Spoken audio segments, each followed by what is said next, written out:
Jesús, yo digo, estaba loco, porque él sabía que lo habían penado de muerte. Él sabía que si iba a Jerusalén, lo iban a coger, lo iban a apresar, lo iban a torturar y lo iban a crucificar, lo iban a matar. Entonces, digo, Jesús estaba un poco loco. ¿Cómo se acerca a Jerusalén?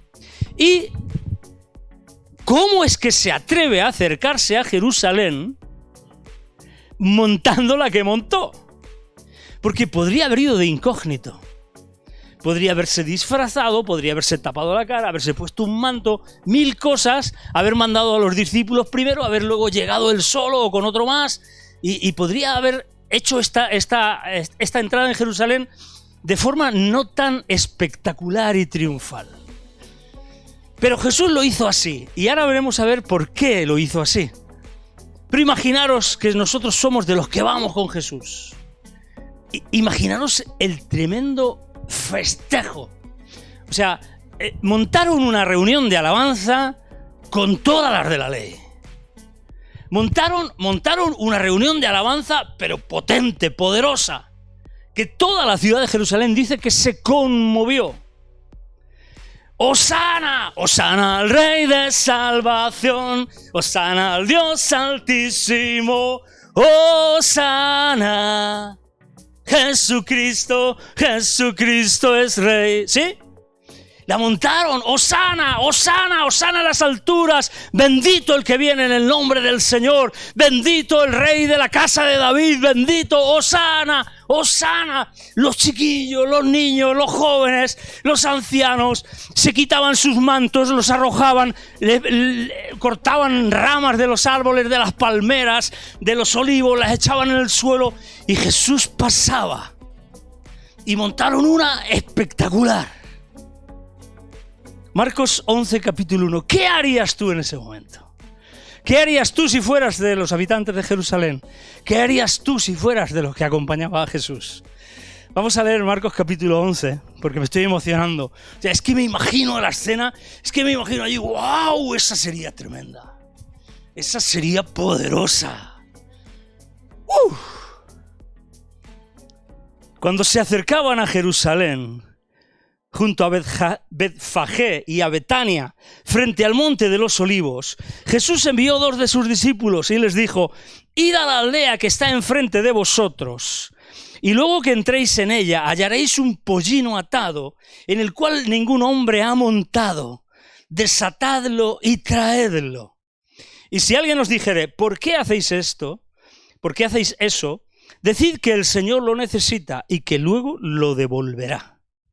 Fueron y hallaron el pollino atado afuera a la puerta, en el recodo del camino, y lo desataron. Y unos de los que estaban allí les dijeron: ¿qué hacéis desatando el pollino? Ellos entonces les dijeron como Jesús había mandado, y los dejaron. Y trajeron el pollino a Jesús y echaron sobre él sus mantos, y se sentó sobre él. También muchos tendían sus mantos por el camino y otros cortaban ramas de los árboles y las tendían por el camino. ¿Por qué Jesús manda a buscar ese pollino?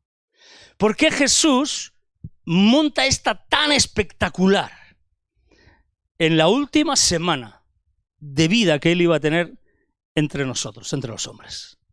¿Por qué Jesús lo hace? Bueno, el motivo está en Zacarías capítulo 9, versículo 9. En Zacarías capítulo 9, versículo 9, hay una profecía referente al Mesías, al Salvador de Israel, que Jesucristo estaba dispuesto a cumplir públicamente. Que Jesucristo hizo todo lo posible para que se cumpliera públicamente. Y dice así: alégrate mucho, hija de Sión, Zacarías 9:9. Da voces de júbilo, hija de Jerusalén. He aquí tu rey vendrá a ti, justo y salvador, humilde y cabalgando sobre un asno, sobre un pollino, hijo de asna. Y esta era una profecía que había lanzado Zacarías 400 años antes de Jesucristo aproximadamente, y que todos los líderes religiosos de Jerusalén conocían a la perfección y que identificaba al Mesías cuando llegara a Jerusalén. Por eso Jesús manda a buscar el pollino. Por eso era tan importante. Y digo, ¿y por qué Jesús lo hacía con este despliegue de medios y además cumpliendo a la perfección esa profecía del profeta Zacarías, dada unos 400 años antes? Porque Jesús programó su entrada en Jerusalén y lo hizo de forma totalmente consciente, cumpliendo la profecía de Zacarías 9:9, porque esa semana que le restaba sería la última entre todos ellos. Y hacía así, Jesús cumplía y llevaba a cabo así uno de los últimos esfuerzos públicos para que creyeran en él. Lo que Jesús quería era que creyeran. Se había acabado el intentar pasar desapercibido. Se había acabado el que cuando él hacía un milagro dijera, no se lo digas a nadie. Se había acabado esto. Jesús sabía que le quedaba poquito tiempo y ese tiempo había que aprovecharlo al máximo. Y Jesús dijo, que me conozcan, que crean en mí, que se vuelvan a mí, que queda poco tiempo. Que queda poco tiempo. Jesús sabía que no iban a creer en él muchos. Y luego veremos que Jesús llora sobre Jerusalén en este mismo día. Muchos estaban celebrándolo, otros estaban allí mirando simplemente de espectadores. La gente decía, bendito el que viene en el nombre del Señor. Hosana en las alturas, salvación ahora. ¿Qué significa hosana? La palabra hosana. ¡Hosana! Tenemos algunas canciones que usan la palabra hosana. Hosana, hosana al hijo de David. Hosana es un clamor por salvación. Es un clamor por salvación. Salvación ahora significa literalmente. Sálvanos, trae salvación. Hosana es un clamor por salvación, a la vez que es un clamor de alabanza y de reconocimiento hacia aquel a quien se dirige el pedido de hosana, porque se reconoce que Él es quien tiene el poder para salvar. No solamente decir, sálvanos, es decir, sálvanos porque tú lo puedes hacer, porque tú tienes el poder, la capacidad, la autoridad para hacerlo. Hosana es sálvame ahora porque solo tú puedes salvarme y porque mi confianza está puesta en ti para salvación. Eso significa hosana. Y la gente decía hosana, la gente reconocía a Jesucristo como el Hijo de David, la gente reconocía a Jesucristo como el Mesías, como el Señor, como el Salvador. La gente lo reconocía. Y celebraban todo esto y era tremenda la que se montó en aquel día. Y dice, seguimos leyendo Marcos 11, versículo 8, también muchos tendían sus mantos por el camino y otros cortaban ramas de los árboles y las tendían por el camino, cortaban ramas de las palmeras, por eso es domingo de Ramos. Y los que iban delante y los que venían detrás daban voces diciendo, ¡Hosana! Bendito el que viene en el nombre del Señor, bendito el Rey, el reino de nuestro padre David, que viene, hosana en las alturas. Y entró Jesús en Jerusalén y en el templo. Y Marcos nos dice, y habiendo mirado alrededor todas las cosas, como ya anochecía, se fue a Betania con los 12. Qué pena que solo se fue con 12, ¿no? ¿No había una multitud aclamando? Y el resto de la gente. Esta manera de entrar en Jerusalén era la mejor forma en ese momento para darse a conocer como su Mesías Salvador. Jesucristo sabía que su obra podía tener significado en cualquier vida que se rindiera ante él. Jesucristo sabía que la obra que él iba a hacer y la obra que él estaba haciendo, para que tenga significado y sea efectiva en nuestras vidas, en las vidas de aquellos que estaban allí, hay un factor importantísimo, y es que necesariamente, para que esa obra sea efectiva en ti y en mí, en cada uno de los que estaban allí, para que esa obra sea efectiva, depende de nuestra entrega voluntaria a ella. Es por eso que Jesús hizo todo lo posible para que ellos, y para que tú y yo, que ahora lo estamos observando desde la distancia del tiempo, estando incluidos, para que tú y yo creamos en Él, para que nos acerquemos a Él de verdad y para que le entreguemos nuestra vida, nuestro corazón. Porque si no, ¿para qué este despliegue? ¿Para qué esta reunión de alabanza que prácticamente al final queda en nada? O queda en muy poquito. Hay algunas cosas importantes, algunas enseñanzas que yo quiero compartir con vosotros acerca de este momento, de este día, de esta entrada triunfal, de este domingo de Ramos. Vamos al Evangelio de Juan, porque vamos a sacar estas cositas de aquí y de allá, del resto de los evangelios. Juan capítulo 12, que es donde se relata este evento, donde Juan lo relata, en los versículos del 17 al 19, porque los anteriores dice prácticamente lo mismo que ya hemos leído en Marcos. Juan 12, versículos 17 al 19, dice: y daba testimonio la gente que estaba con él. Es el mismo momento, es el mismo evento, ¿de acuerdo? Es en la entrada triunfal, clamaban Hosana, bendito el que viene en el nombre del Señor, el Rey de Israel. Es Jesús subido, montado en ese asnillo, en ese pollino, como está cita el texto de Zacarías 9:9. Dice que los discípulos no entendían estas cosas, pero que luego, cuando Jesús resucitó, ya empezaron a entenderlas. Y versículo 17 dice: y daba testimonio la gente que estaba con él cuando llamó a Lázaro del sepulcro y le resucitó de los muertos. Unos días antes, Jesús había resucitado a Lázaro. Días antes Jesús había ido a Betania porque su amigo Lázaro había muerto. Y se había plantado delante del sepulcro después de 4 días. Y cuando viene la hermana Marta y María y Jesús le tiene que decir: no te he dicho que si crees verás la gloria de Dios. Jesús dijo: quitad la piedra. Y él llamó: Lázaro, ven, sal fuera. Y Lázaro salió. Y los que estaban allí lo vieron, y los que lo vieron eran los que estaban ahora aclamando a Jesús. Y no solamente estaban ellos, sino todos aquellos a los que ellos se lo habían contado lo que había hecho Jesús. Y daba testimonio a la gente que estaba con él cuando llamó a Lázaro del sepulcro y le resucitó de los muertos. Por lo cual también había venido la gente a recibirle, porque había oído que él había hecho esta señal.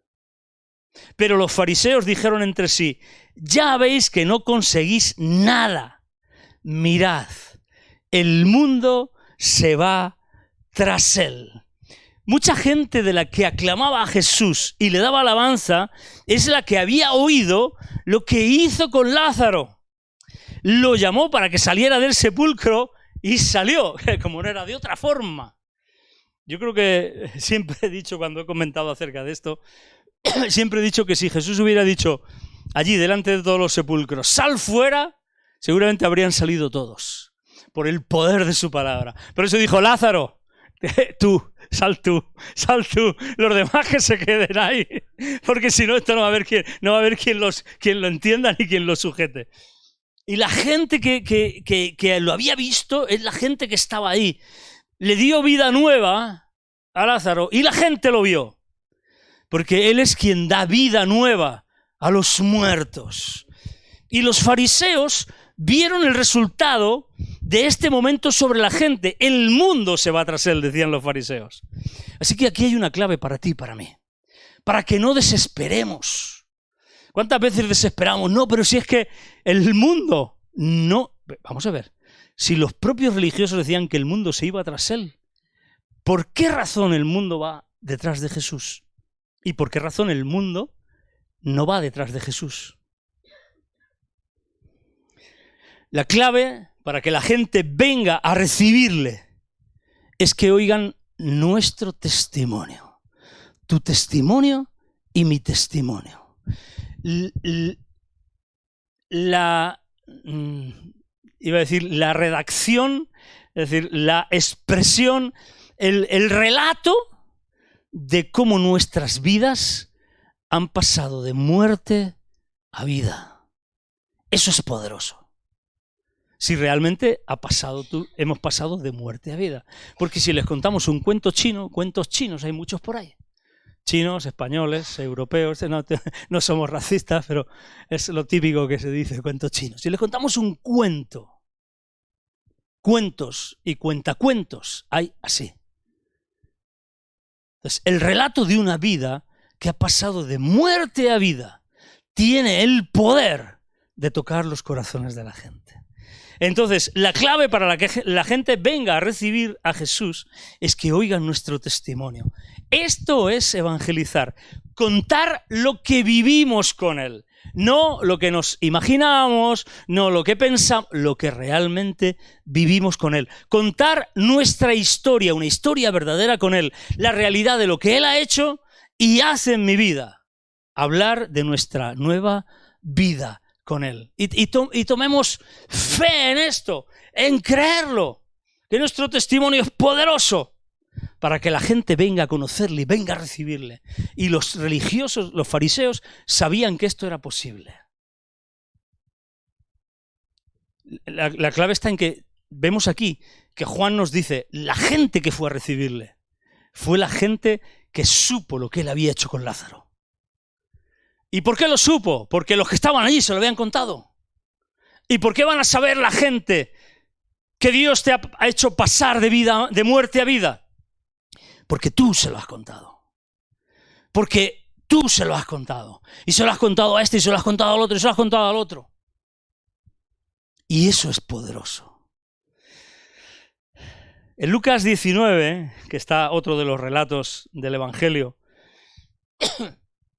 acerca de la entrada triunfal, Lucas 19, del versículo 28 en adelante, vamos a ver los versículos 39 y 40, porque aquí hay algo también extraordinario.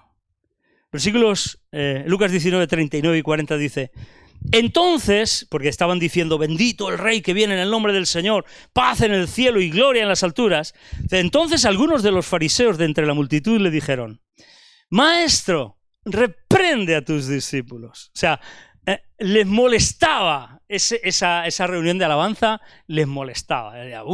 Esto aquí hay mucho ruido, esto puede ser muy carnal, esto seguramente no es de Dios. ¡Diles que se callen! ¡Diles que se callen ya, que están molestando! Maestro, reprende a tus discípulos. Y Jesús les contesta. Él respondiendo les dijo, os digo que si estos callaran, las piedras clamarían.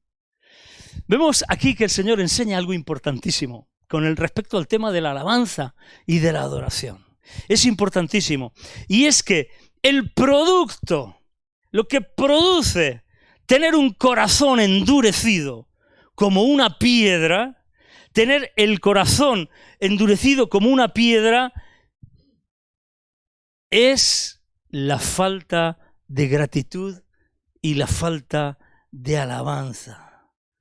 Es el producto de tener el corazón endurecido como una piedra, el callar en su presencia, el cerrar nuestra boca, el no darle gracias con todo el corazón, el no cantarle con toda el alma, con todo el gozo, el no declarar su nombre y su majestad, el no llenar nuestra boca de alabanza y de gratitud delante de Él.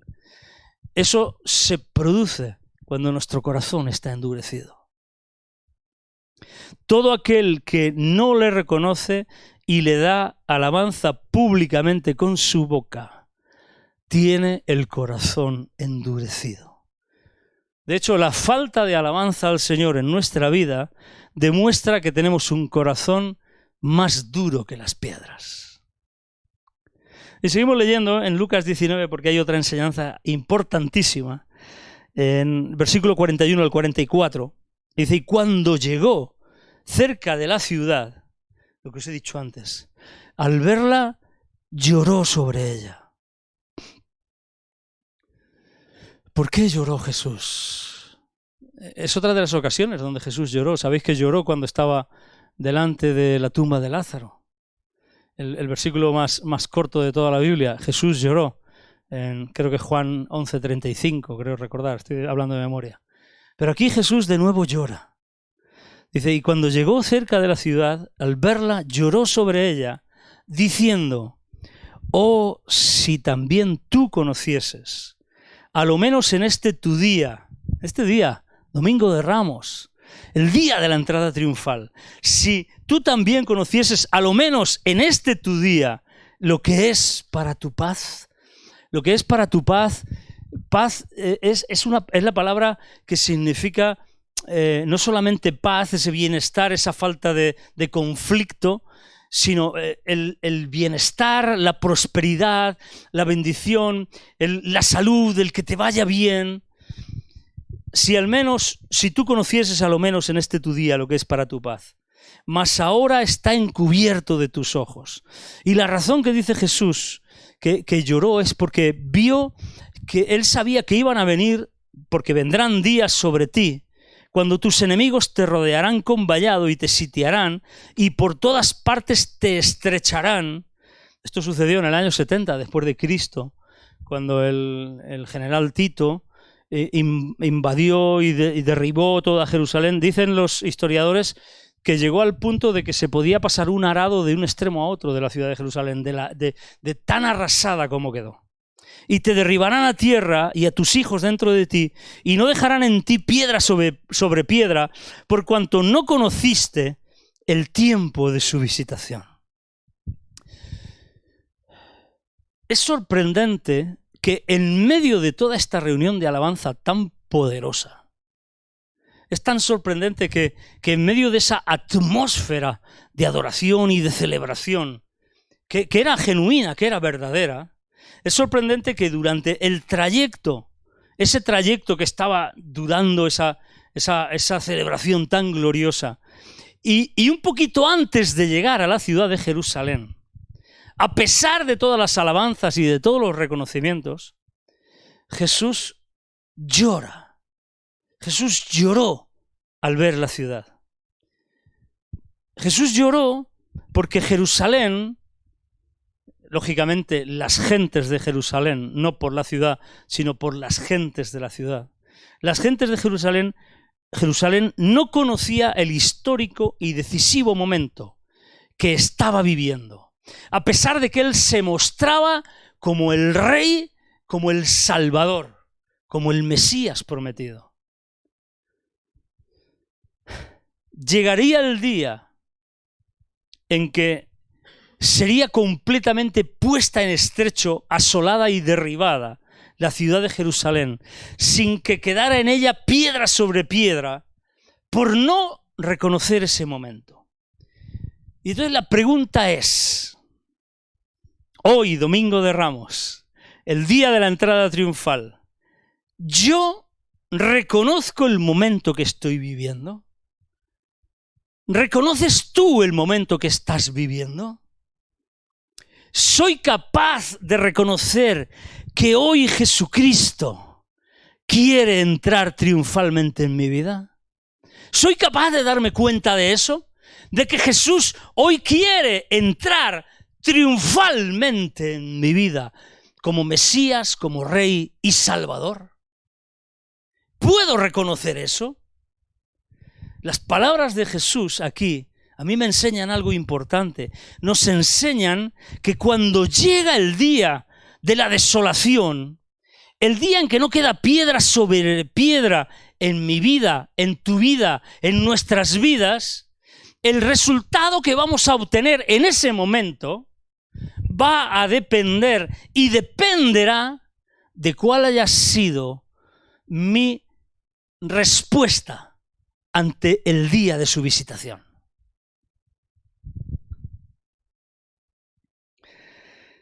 pregunta, ¿cómo podremos afrontar la eternidad sin conocerle? ¿Cómo podremos afrontar la eternidad sin conocerle? ¿Cómo nos levantaremos cuando todo se desmorone?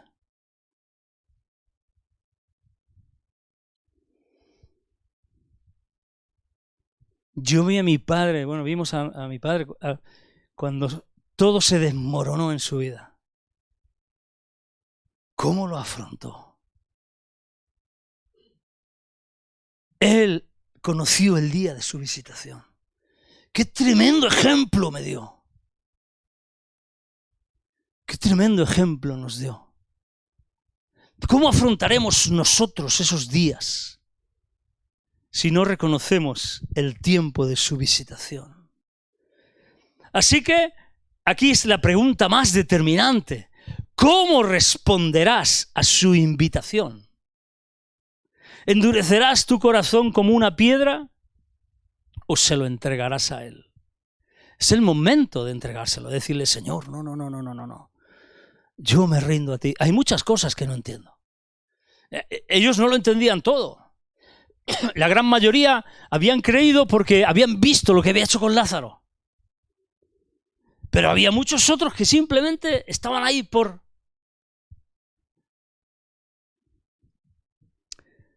¿Seguirás dejando, por el contrario, que Él siga llorando por ti? Qué bueno saber que Dios llora por ti, que Dios llora por mí, cuando cerramos nuestro corazón, cuando nos alejamos de Él. Pero ¿seguiremos así, dejando que Él llore por nosotros? Vamos, no te resistas más, es momento de dar el paso. Abre tu corazón, abre tu boca, pídele que te tome, que te haga suyo, que venga a ti.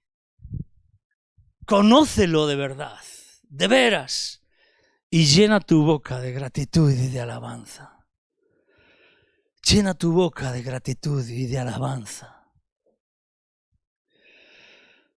Y finalmente quiero que vayamos a Mateo 21. Que es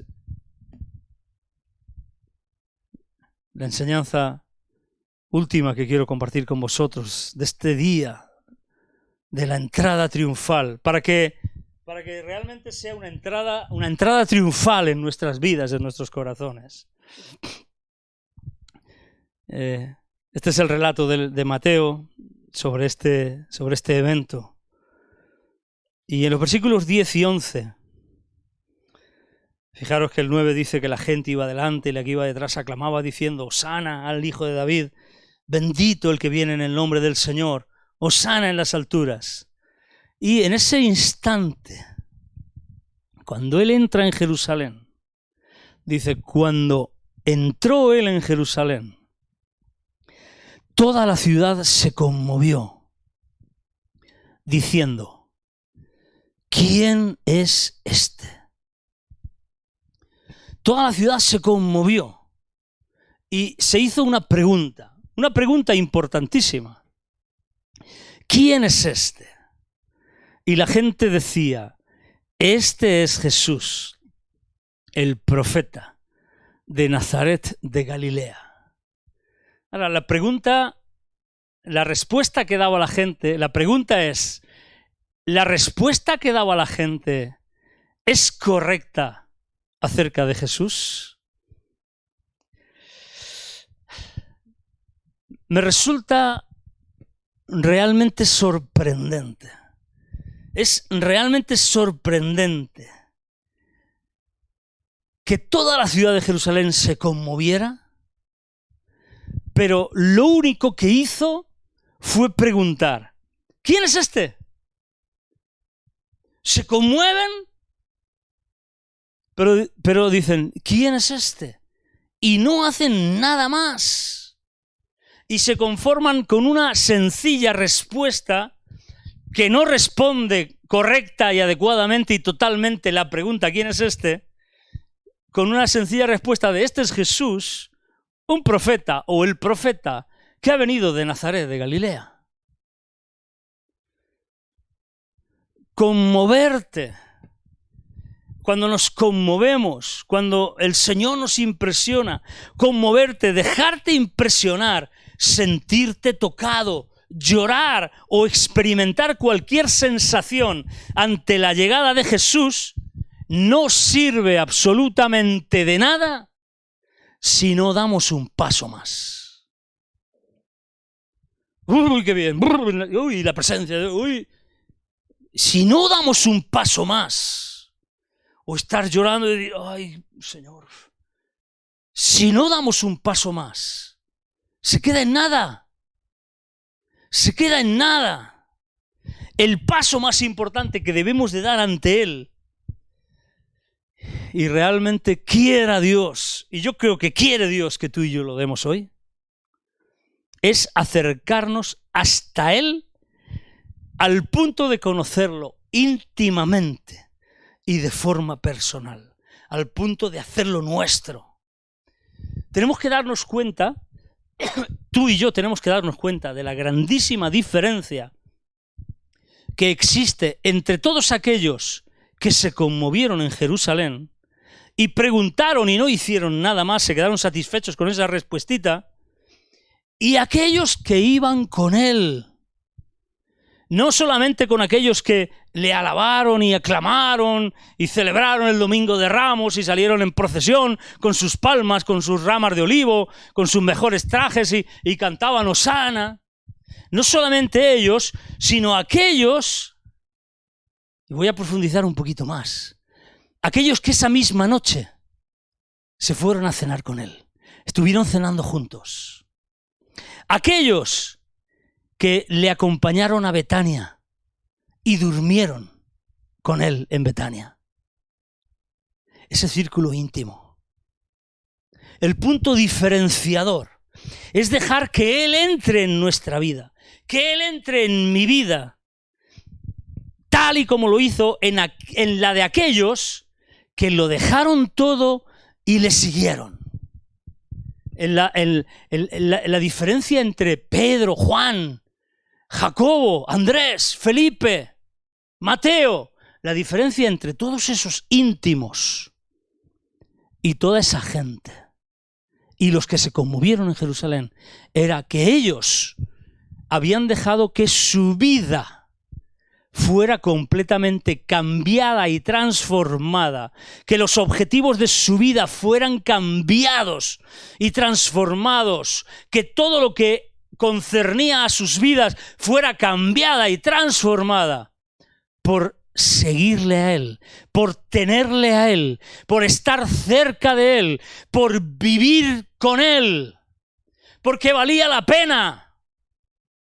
Porque no había cosa más grande que dejar que su vida fuera afectada, cambiada y transformada por estar cerca de Él. No bastaba con conmoverse. El punto diferenciador y la clave es vivir tan cerca de Él que mi vida esté completamente impregnada e influenciada por Él. Y esto se nota. Esto no son solamente palabras cuando hablamos con los demás. Sí, yo le entregué mi vida al Señor y el Señor cambió mi vida. ¿En qué se nota?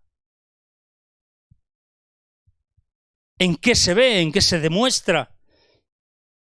Pregúntale a cualquiera de sus discípulos, ¿quién era Él?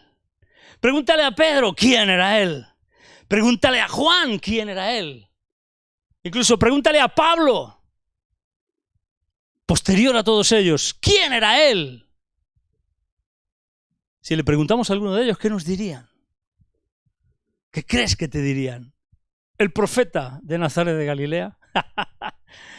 ¿Verdad que no? ¿Verdad que te dirían algo más? Te dirían, es aquel que ha cambiado profundamente mi vida. Es aquel que me llamó y yo decidí dejarlo todo para seguirle. Es aquel que yo no sabía lo que hacía, pero cuando me llamó, ahora está hablando Mateo, me levanté, dejé todo, dejé mi trabajo, dejé mis ganancias, dejé el banco de los tributos públicos, que era donde yo trabajaba, que era mi negocio, que era con lo que mantenía mi familia, que era con lo que yo estaba ahorrando para comprarme mi piso, para casarme. Y le seguí. Y transformó mi vida por completo. Y no me arrepiento en absoluto. Porque he pasado de muerte a vida. Porque he salido ganando. Porque estar con Cristo es mucho mejor. Porque estar cerca de Él es lo mejor que me ha podido ocurrir. Porque no cambio estos 3 años absolutamente por nada. Por nada. Ni por todo el oro del Imperio Romano. Porque Él cobraba los impuestos para el Imperio Romano.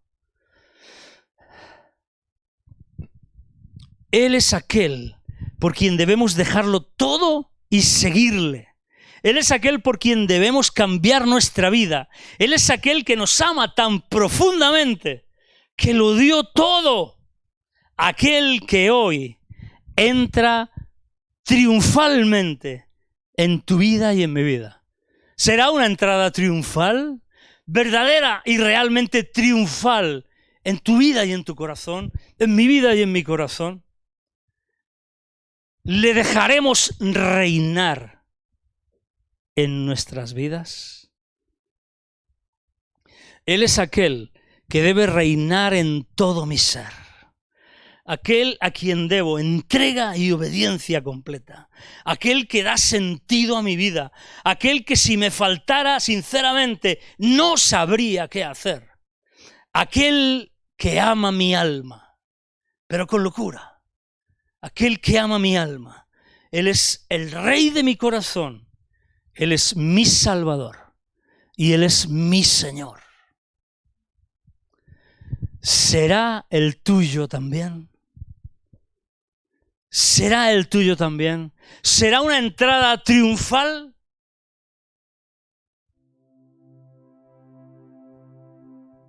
¿Lo será? ¿Lo será para ti que me estás escuchando en la grabación? ¿Lo será? Yo te invito a que hagas una oración conmigo esta mañana.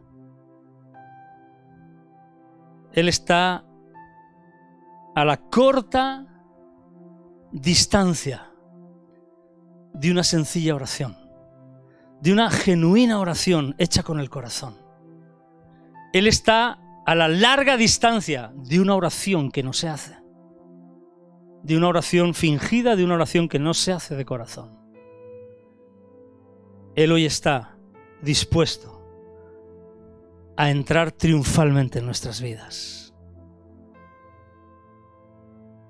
Si tú no quieres solamente conmoverte, si tú no quieres solamente conocerlo de lejos, si tú no quieres solamente conocerlo de oídas, si tú no quieres ser solamente un invitado de piedra, alguien que observa desde lejos, si tú no quieres ser solamente alguien que contempla cómo los demás son sus discípulos, si tú quieres ser uno de ellos, si tú quieres estar cerca de Él, si tú quieres que Él entre hoy a tu vida a reinar y tú quieres consagrar tu vida y entregarla y rendirte ante Él, haz esta oración conmigo.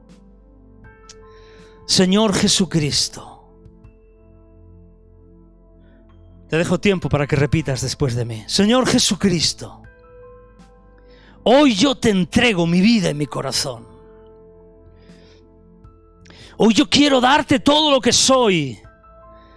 Quiero pedirte perdón por mis errores, por mis pecados, por mis fallos. Quiero pedirte que tomes mi vida. Te la entrego. Quiero vivir cerquita de ti. Quiero que tú seas mi Rey, mi Señor y mi Salvador. Quiero pedirte que lo hagas en mí. Quiero acercarme a ti y quiero vivir cerquita de ti. Quiero conocerte de veras.